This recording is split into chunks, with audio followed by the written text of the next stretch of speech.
ایمان والوں اللہ رب العالمین کے حضور سچی توبہ کرو.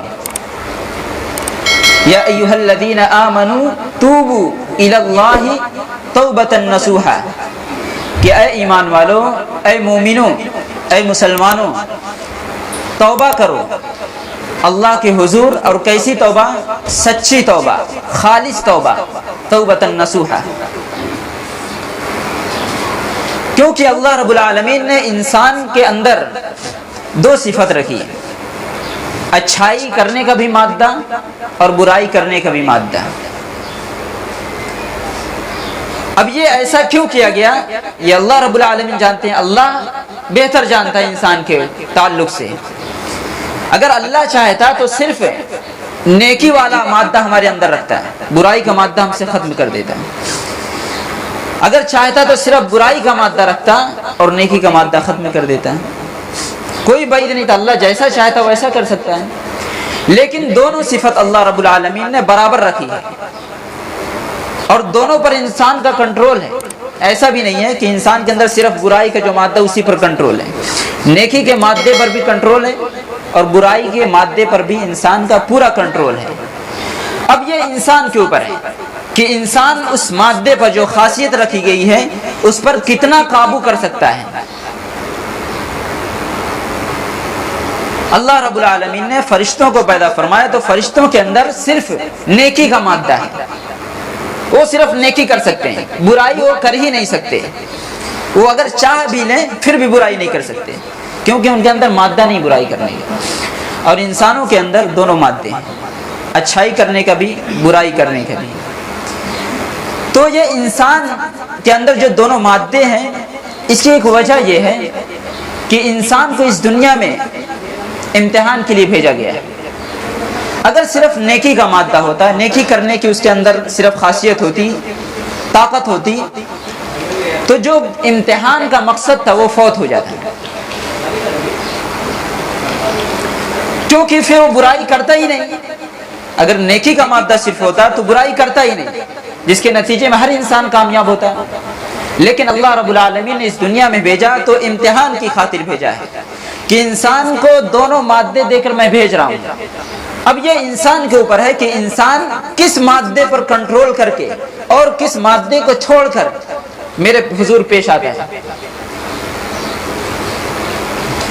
اسی لیے دونوں مادے رکھے گئے انسان کے اندر. اب یہ انسان کی اپنی طاقت کے بقدر، اب یہ انسان کے اوپر ہے کہ انسان کس مادے پر کتنا کنٹرول کرتا ہے. اگر اسے اور دونوں راستے بھی بتا دیا اللہ رب العالمین نے کہ اگر نیکی کر کے آؤ گے تو اس کے لیے جنت کا راستہ ہے، برائی کر کے آؤ گے تو وہ جہنم کی طرف لے جائے گا. اب تم کدھر جانا چاہتے ہو؟ تمہارے سامنے دونوں راستے میں نے کھول دیے ہیں، برائی کا راستہ بھی، نیکی کا بھی راستہ ہے. اور اس کے بعد اس راستے کا جو ہدف ہے، اس راستے کا جو راستہ ہے، ایسا بھی نہیں کہ صرف پیدا کر کے چھوڑ دیا، مادے انسان کے اندر رکھ کر چھوڑ دیا.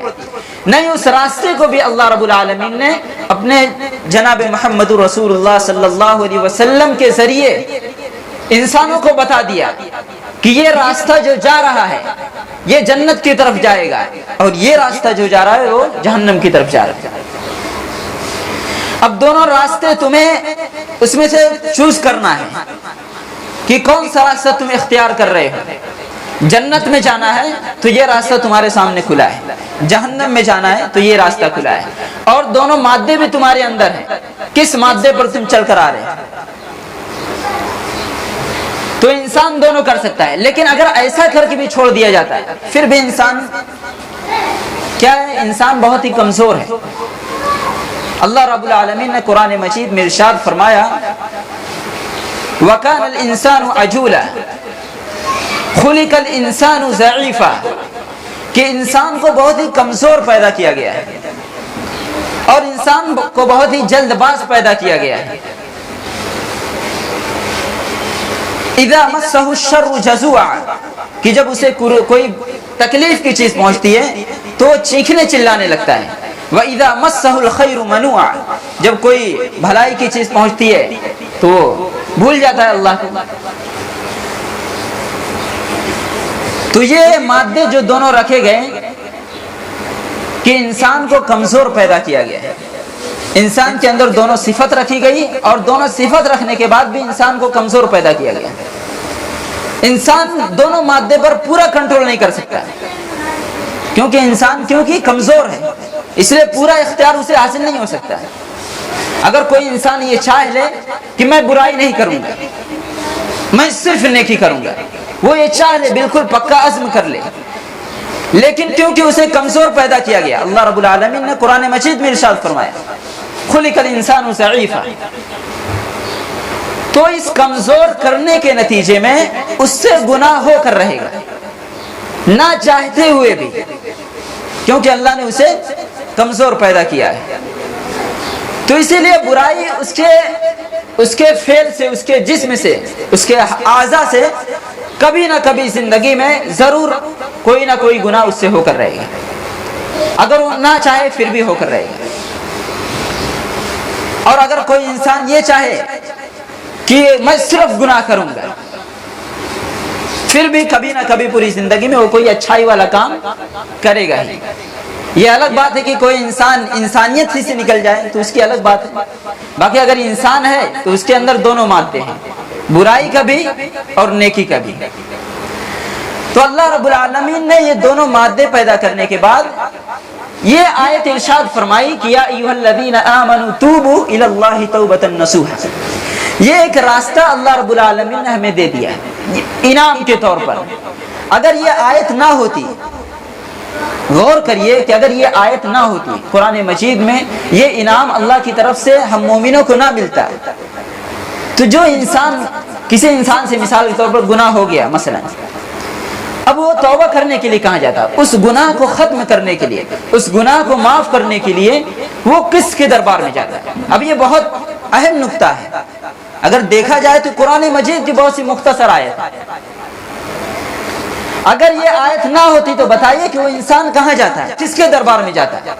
گناہ ہو گیا اس سے، اور گناہ کے بدلے میں اللہ رب العالمین نے سزا مقرر کی ہے. اب کسی انسان سے کوئی گناہ ہو گیا، چاہے جیسے بھی ہوا، دانستہ ہوا یا جیسے بھی ہو گیا، بھول کر ہو گیا، لیکن یہ آیت جو ہے مومنوں کے لیے بہت ہی انعام کے طور پر اللہ رب العالمین نے نازل فرمائی کہ اے مومنوں، اگر کبھی تم سے کوئی گناہ ہو گیا، کوئی خطا صادر ہو گئی، چاہے بھول کر یا جان بوجھ کر، تو اب یہ تمہارے سامنے اللہ رب العالمین نے آیت نازل فرمائی کہ اے مومنوں، اللہ کے حضور سچی اور خالص توبہ کرو، اللہ تمہارے توبہ قبول فرما لے گا، تمہارے گناہوں کو معاف کر دے گا، تمہارے لیے کوئی مسئلہ نہیں ہے اس کے بدلے، بلکہ تمہیں ثواب دیا جائے گا. تو یہ آیت ہمارے لیے بہت ہی انعام ہے، سمجھے، اللہ رب العالمین کی طرف سے، سمجھے، یہ اسپیشل گفٹ ہے اللہ کی طرف سے. اسی طرح کی اچھی ویڈیو پانے کے لیے ہمارے چینل کو لائک، کمنٹ، شیئر کریں. جزاک اللہ خیرہ.